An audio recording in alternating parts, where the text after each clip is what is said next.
ನಮಸ್ತೆ ಅಮ್ಮ. ಅಮ್ಮ ನಿಮ್ ಹೆಸರು? ವೆಂಕಮ್ಮ. ಅಮ್ಮ ಎಲ್ಲಿಂದ ಬರ್ತಿರೋದ್ ನೀವು? ಹೊಸಕೆರೆಳಿಂದ. ಹೊಸಕೆರೆಳಿಂದ. ಅಮ್ಮ ನಿಮ್ಗೆ ಸರಕೆರೆ ಬಗ್ಗೆ ತಿಳಿಸ್ಕೊಟ್ಟಿದ್ಯಾರಮ್ಮ? ನನ್ ಕ್ಯಾಸ್ಟ್ ಮನೆಯವರು ಅವ್ರು ಹೋಗಿದ್ರಂತೆ. ಅವ್ರು ಹಿಂಗ್ ಹೋಗಿ ವೆಂಕಮ್ಮ ಅಂದ್ರು. ಉತ್ರಳ್ಳಿ ಹೋದೆ. ಉತ್ರಳ್ಳಿಯಿಂದ ಇಲ್ಲಿಗೆ ಇದ್ ಮಾಡಿ ಇಲ್ಲಿ ಕಳಿಸ್ತು. ಅಂದ್ರೆ ಉತ್ರಳ್ಳಿ ಬಂದು ದೂರ ಆಗ್ತಿತ್ತು ಅಂತ ಹೇಳಿ ನೀವ್ ಇಲ್ಲಿಗೆ ಬಂದ್ರಿ. ಅಮ್ಮ ಈಗ ಸರಕೆರೆ ಬರೋ ಮುಂಚೆ ಏನ್ ಪ್ರಾಬ್ಲಮ್ಸ್ ಇಂದ ನೀವು ಸರಕೆರೆ? ಸೊಂಟ ನೋವು ಸಾನೆ ಇತ್ತು, ಅಷ್ಟು ದೂರ ನಡಿಯಕ್ ಆಯ್ತಿಲ್ಲ. ಅಲ್ಲಲ್ಲಿ ಗೆಲ್ಸಿಯಕ್ ಉದ್ವಾಗ ಕಲ್ಸಿಕತ್ತೋ ಎಲ್ಲಿ ಎತ್ತರವಾಗಿ ಸಿಕ್ಕತ್ತೋ ಕುತ್ಕೋಬೇಕು ಅನ್ಸೋದು. ಸೊಂಟ ನೋವು ಆಮೇಲೆ ಸೊಂಟ ನೋವು ಕಡಿಮೆ ಆಯ್ತು. ಅಲ್ಲಲ್ಲ ಸೊಂಟ ನೋವು ಆಮೇಲೆ ಇನ್ನೇನ್ ಪ್ರಾಬ್ಲಮ್ಸ್ ಇತ್ತು? ಕಾಲ್ ನೋವು ಇತ್ತು. ಸೊಂಟ ನೋವು, ಕಾಲ್ ನೋವು ಇತ್ತು, BP ಪ್ರಾಬ್ಲಮ್ಸ್ ಇತ್ತು. ಎಷ್ಟು ವರ್ಷದಿಂದ ಇತ್ತು ಈ ಪ್ರಾಬ್ಲಮ್ಸ್ ಎಲ್ಲ ನಿಮ್ಗೆ? ಈಗ 5 ವರ್ಷದಿಂದ BP ಆಯ್ತು. 5 ವರ್ಷದಿಂದ BP ಇದೆ.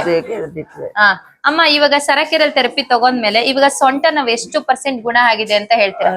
ಫುಲ್ ಕಡಿಮೆ ಆಯ್ತು, ಪೂರ್ತಿಯಾಗಿ ಕಮ್ಮಿ ಆಗಿದೆ.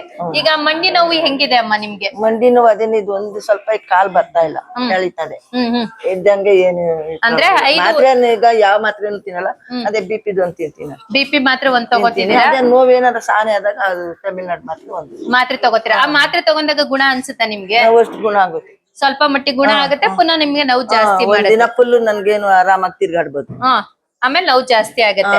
ಅಮ್ಮ ಇದೆಲ್ಲ ಗುಣ ಆದ್ಮೇಲೆ ಈಗ ನಿಮ್ಮನೆಗೂ ಕೂಡ ಆರೋಗ್ಯ ದೇವತೆ ಬೇಕು ಅಂತ ಹೇಳಿ ಈಗ ಜೇಡ್ ಮ್ಯಾಟ್ ನ ಬಂದು ಪರ್ಚೇಸ್ ಮಾಡ್ತಿದಿರಲ್ವಾ? ಏನ್ ಕಾರಣದಿಂದ ಪರ್ಚೇಸ್ ಮಾಡಿದ್ರಿ ಅದನ್ನ? ನೀವು ನನ್ಗೆ ಇದನ್ ಮೇಲಾಗುತ್ತೇನೋ ಅಂತ ಪರಿಚಯ ಮಾಡ್ಕೊಂಡೆ, ಒರ್ಬೆ ಮಾಡ್ಕೊಂಡಿದ್ದೀನಿ. ಅಂದ್ರೆ ಈಗ ನಿಮ್ ಮನೇಲಿ ಇರ್ಬೇಕಾದ್ರೆ ಬೆಳಗ್ಗೆ ರಾತ್ರಿ 2 ಟೈಮ್ ತಗೋಬಹುದು ಅಂತ ಹೇಳಿ ನಿಮ್ ಮನೆಗೆ ಬಂದು ಮ್ಯಾಟ್ ನ ತಗೊಂತಿದ್ದೀರಾ. ಏನ್ರಿಂದ ಹಣ ತಗೊಂಡ್ರಿ ಅಂತ ಹೇಳ್ಬೇಕಾದ್ರೆ ನಿಮ್ದು ಕಿವಿದ ಓಲೆನ ಬಂದು ಅಡ ಇಟ್ಟು ನಿಮ್ ಮನೆಗೆ ಆರೋಗ್ಯ ದೇವತೆನ ತಗೊಂತಿರೋದು. ಅಮ್ಮ ನಿಮ್ಗೆ ಅನ್ಸಿಲ್ವಾ ಓಲೆ ಹಾಕೊಂಡಿರ್ಬೋದಿತ್ತು, ಯಾಕೆ ಮ್ಯಾಟ್ ತಗೋಬೇಕು ಅಂತ ಹೇಳಿ? ಇಲ್ಲ, ಏನು ಇದು ಇಲ್ಲಿಂದಾಸ್ಕರ ಅದು ಕಾಲ್ ನೋವು ಕಡಿಮೆ ಆಗತ್ತೇನೋ ಅನ್ನೋದು ಒಂದು ಆಸೆ ಮೇಲೆ ತೆಗ್ದಿದ್ದೀನಿ. ಅಂದ್ರೆ ಆರೋಗ್ಯ ಚೆನ್ನಾಗಿರ್ಬೇಕು ಅಂತ ಹೇಳಿ ನಿಮ್ ಮನೆಗೆ ಮ್ಯಾಟ್ ನ ತಗೊಂಡಿಲ್ಲ. ಹೇಳ್ದೆ ಯಾರು ಮಾಡ್ಕೊಡ್ಲ, ನಾನ್ ಹೇಗ್ ಮಾಡ್ಕೊಂಡಿದ್ದೀನಿ. ಅಂದ್ರೆ ಎಷ್ಟ್ ಜನ ಮಕ್ಳು ನಿಮ್ಗೆ? 5 ಜನ. 5 ಜನ ಮಕ್ಳುನು ಕೂಡ ಸಪೋರ್ಟ್ ಅನ್ನೋದು ಮಾಡಿಲ್ಲ, ಅಮ್ಮನ ಒಡವೆನ ಇಟ್ಟಿ ಅವ್ರ ಮನೆಗೆ ಆರೋಗ್ಯ ದೇವತೆನ ತಗೊಂತಿದ್ದಾರೆ.